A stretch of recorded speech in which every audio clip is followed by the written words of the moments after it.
Good morning बच्चों। कक्षा 12 जीव विज्ञान की कक्षा में आप सभी का स्वागत है। आज 12th बायोलॉजी में सेकंड चैप्टर पुष्पी पौधों में लैंगिक जनन के बारे में अध्ययन करना है। चैप्टर नंबर 2 है sexual reproduction in flowering plants. हमने इस चैप्टर का वीडियो भी आपको प्रेषित किया है।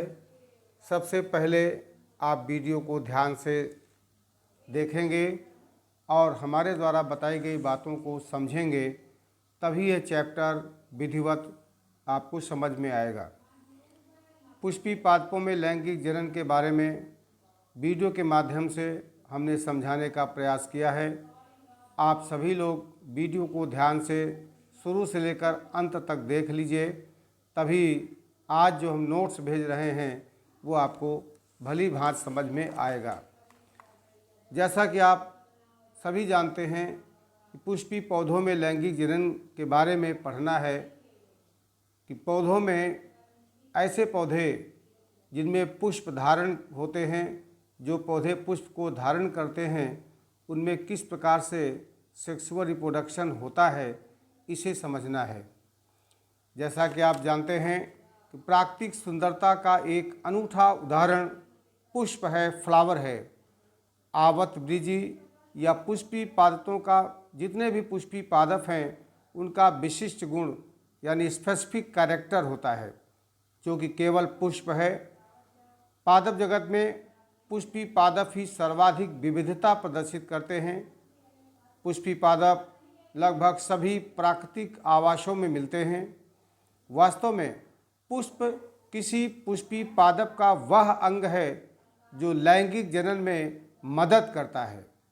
सभी पुष्पी पादप प्राथमिक रूप से स्थलीय होते हैं, इसीलिए इन्हें लैंगिक जनन करने के लिए बाह्य जल की आवश्यकता नहीं होती।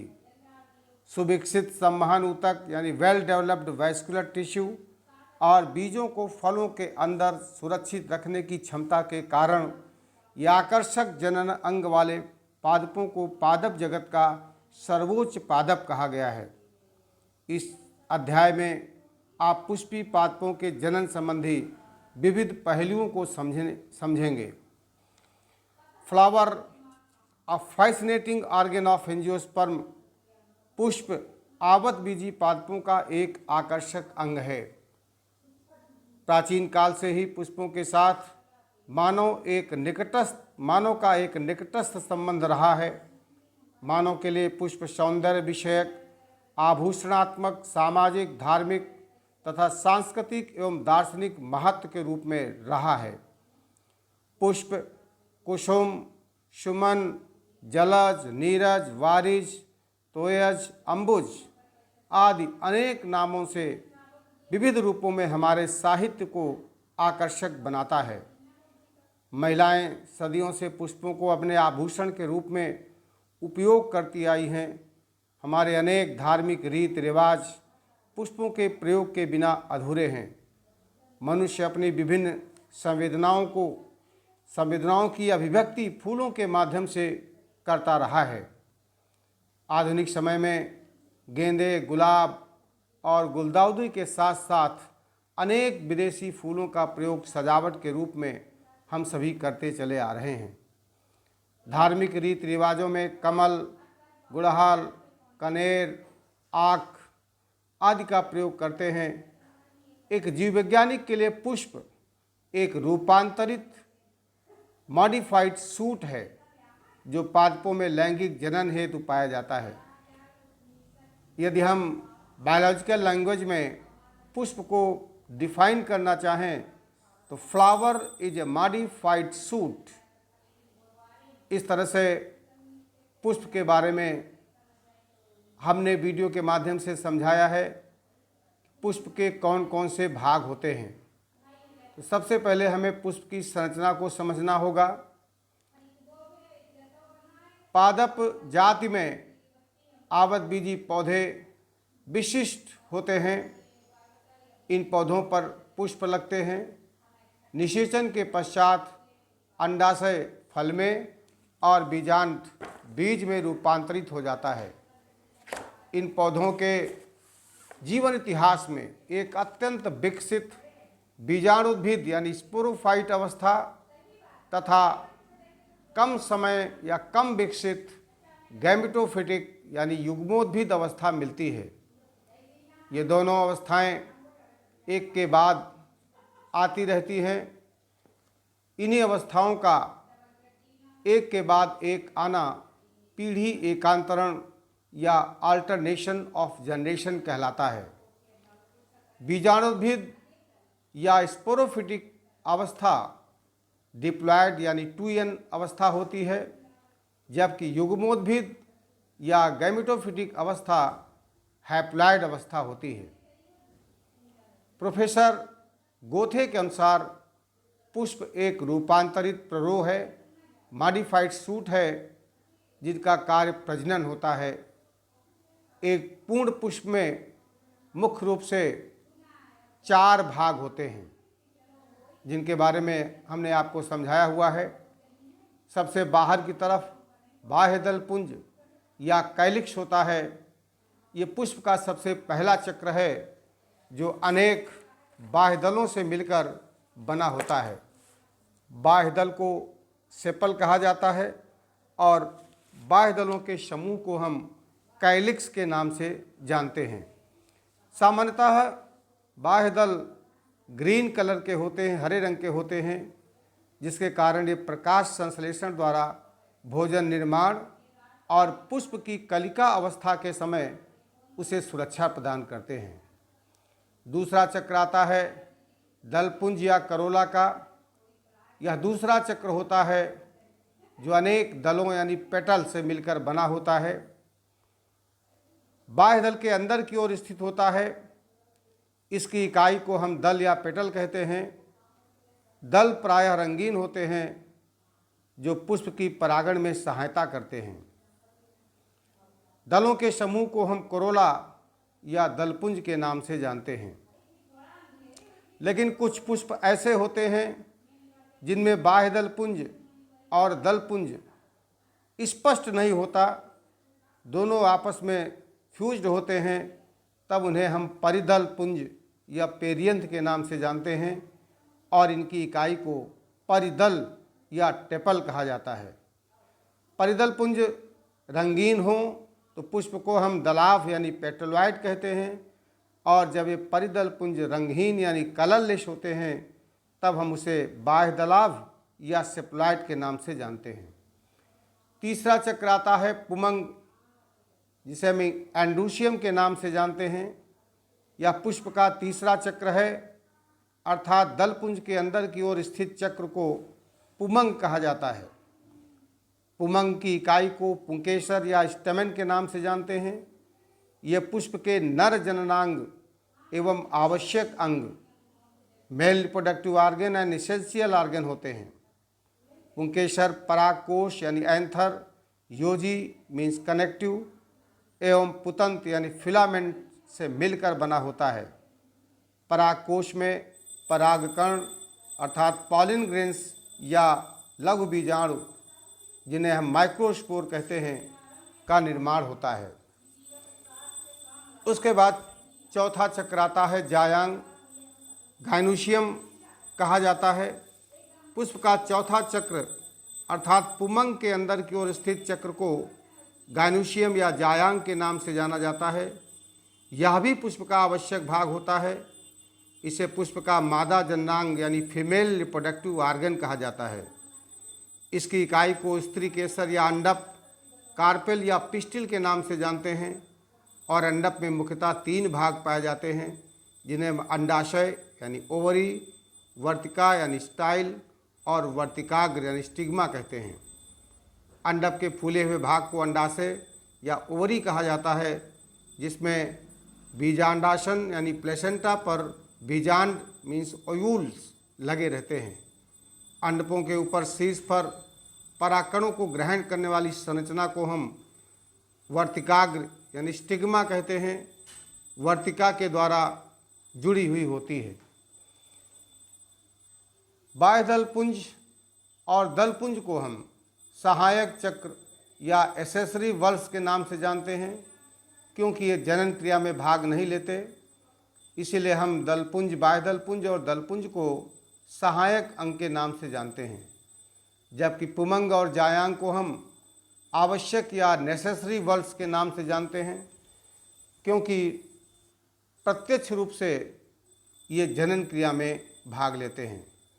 अर्थात जननांगों की बात की जाए तो प्रत्येक पुष्प में जननांग के रूप में नर जननांग एंड्रूशियम जो पुंकेसरों का समूह होता है, ग्रुप ऑफ स्टेमेंस, और मादा जननांग गायनुशियम जो पिस्टिल का समूह होता है या कार्पेल का समूह होता है कहलाता है। आपकी स्क्रीन पर एक एलएस ऑफ फ्लावर यानी लॉन्गिट्यूडिनल सेक्शन ऑफ फ्लावर बना हुआ है। इस डायग्राम को आप अपनी नोट कॉपी में देख लीजिएगा, बना लीजिएगा, जिसमें सेपल्स दिखाए गए हैं, हरे रंग के हैं। अ ग्रुप ऑफ सेपल्स जिसे हम कैलिक्स के नाम से जानते हैं, जो कलर्ड दिखाए गए हैं, ये पेटल्स होते हैं। अ ग्रुप ऑफ पेटल्स को हम कोरोला के नाम से जानते हैं। कुछ स्टेमेंस दिखाए गए हैं। स्टेमेंस में एंथर और फिलामेंट दो पार्ट दिखाए गए हैं। जहाँ पर एंथर फिलामेंट से अटैच्ड होता है उस हिस्से को हम कनेक्टिव के नाम से जानते हैं। बीचों बीच फीमेल पार्ट गायनुशियम दर्शाया गया है, जिसके 3 पार्ट हैं, स्टिग्मा, इसके नीचे स्टाइल और नीचे का फूला हुआ भाग ओवरी कहलाता है। ये कार्पेल के भाग हो गए। इस डायग्राम को आप जरूर बना लीजिएगा। अब इसके बाद बारी आती है कि पुष्पों में लैंगिक जनन किस प्रकार से होता है। तो अभी आपने देखा जितने भी आवर्त बीजी पौधे हैं, फेनेरोगैम्स हैं या पुष्पी पादप हैं, इनमें लैंगिक प्रजनन अंग के रूप में पुष्प पाया जाता है। पुष्प में नर जननांग के रूप में पुंकेसर और मादा जननांग के रूप में जायांग यानी कार्पेल पाया जाता है। पुंकेसर और जायांग के अंदर अर्धसूत्री विभाजन यानी मियोसिस द्वारा क्रमशः परागकणों यानी पॉलन ग्रेन्स या महाबीजाणु यानी मेगास्पोर का निर्माण होता है। परागकण से नर युग्मोद्भिद यानी मेल गैमेटोफाइट और महाबीजाणु से मादा युग्मोद्भिद या फीमेल गैमेटोफाइट बनता है। नर युग्मोद्भिद से नर युग्मक यानी मेल गैमिट का निर्माण होता है, जबकि मादा युग्मोद्भिद में अंडकोशिका एग सेल बनती है। नर युग्मक एवं मादा अंड के संयुग्मन से युग्मनज अर्थात जायगोट का निर्माण होता है। निषेचन के पश्चात जायगोट युक्त बीजांड को बीज के नाम से जाना जाता है, जिसके अंकुरण से नए बीजाणुद्भिद यानी स्पोरोफाइट का विकास होता है। इस प्रकार से आवत बीजी पौधों में एक डोमिनेंट फेज स्पोरोफिटिक फेज होती है और दूसरी फेज गैमेटोफिटिक फेज होती है। ये दोनों अवस्थाएं बीजाणुद्भिद अवस्था और युग्मोद्भिद अवस्था एक के बाद आती रहती हैं। इन अवस्थाओं का चक्र जो है पीढ़ी एकांतरण के नाम से जाना जाता है। अब चूँकि पुष्प के नर भाग को हम पुमंग और मादा भाग को गायनुशियम कहते हैं, इसलिए हमें मुख्य रूप से पुमंग और जायांग के बारे में पढ़ना है। जैसा कि अभी हमने बताया, पुमंग पुष्प का नर जननांग होता है, जिसकी इकाई को हम पुंकेसर या स्टेमेन कहते हैं, जिसे लघु बीजाणुपर्ण या माइक्रोस्पोरोफिल कहा जाता है। पुंकेसरों में अर्धसूत्री विभाजन द्वारा परागकण अर्थात पॉलन ग्रेन्स या लघु बीजाणु अर्थात माइक्रोस्पोर्स बनते हैं। साधारणतः प्रत्येक पुंकेसर में एक बीजाणु युक्त भाग परागकोश, एक लंबा पतला व्रंत जिसे हम फिलामेंट कहते हैं, पाया जाता है। परागकोश में सामान्यतः या प्रायः 2 पालियां अर्थात 2 लोब्स होते हैं, जो एक महीन संयोजी यानी कनेक्टिव द्वारा परस्पर जुड़े रहते हैं। संयोजी में संवहन मंडल होता है। 2 पालियों युक्त परागकोश को द्विकोष्ठी परागकोश या डाइथिकस एंथर कहते हैं। प्रत्येक परागकोश पाली में प्रायः 2 प्रकोष्ठ या चैम्बर्स होते हैं, जिन्हें परागपुट या लघु बीजाणुधानी एंथर सैक या पॉलन सैक या फिर माइक्रोस्पोरेंजियम के नाम से जानते हैं। इस प्रकार प्रत्येक परागकोश में 4 लघु बीजाणुधानियाँ या माइक्रोस्पोरेंजिया होती हैं। लेकिन कुछ ऐसे भी उदाहरण हैं, जैसे मालवेसी कुल में पाए जाने वाले पौधे गुड़हल, हिबिस्कस रोजा साइनेंसिस और काटन या कपास, इनके परागकोश में केवल एक ही पाली पाई जाती है। इस कारण ऐसे परागकोश को एक कोष्ठी परागकोश या मोनोथिकस एंथर के नाम से जानते हैं। इस प्रकार से इसमें केवल 2 लघु बीजाणुधानियाँ या माइक्रोस्पोरेंजिया पाई जाती हैं। बीजाणुधानी के अंदर परागकण या लघु बीजाणु माइक्रोस्पोर्स भरे रहते हैं। परागकोण अगुणित होते हैं, क्योंकि परागकणों का निर्माण मात्र कोशिका में अर्धसूत्रीय विभाजन या मियोसिस के परिणाम स्वरूप होता है। एक एंथर की संरचना को आप देख रहे हैं, एक पुंकेसर की संरचना को आप देख रहे हैं। उसके ऊपर फूला हुआ भाग, घुंडी जैसा भाग एंथर कहलाता है, फिलामेंट है। और एंथर को यदि हम काट दें तो चारों पालियाँ स्पष्ट रूप से दिखाई पड़ती हैं, जिन्हें हम पॉलन सैक कहते हैं। पॉलन सैक के अंदर पॉलन ग्रेन्स भरे होते हैं। इनका निर्माण कैसे होता है, ये कैसे बनते हैं, इनके निर्माण की प्रक्रिया को हम माइक्रोस्पोरोजेनेसिस के नाम से जानते हैं, या हिंदी में इसे हम कहना चाहें तो पुम बीजाणु जनन या लघु बीजाणु जनन के नाम से जानते हैं। इसकी परागकणों के बनने की क्रिया को हम अगले वीडियो के माध्यम से पार्ट 2 में प्रस्तुत करेंगे। आज के लिए इतना पर्याप्त है। शेष अगले वीडियो में। बहुत बहुत धन्यवाद।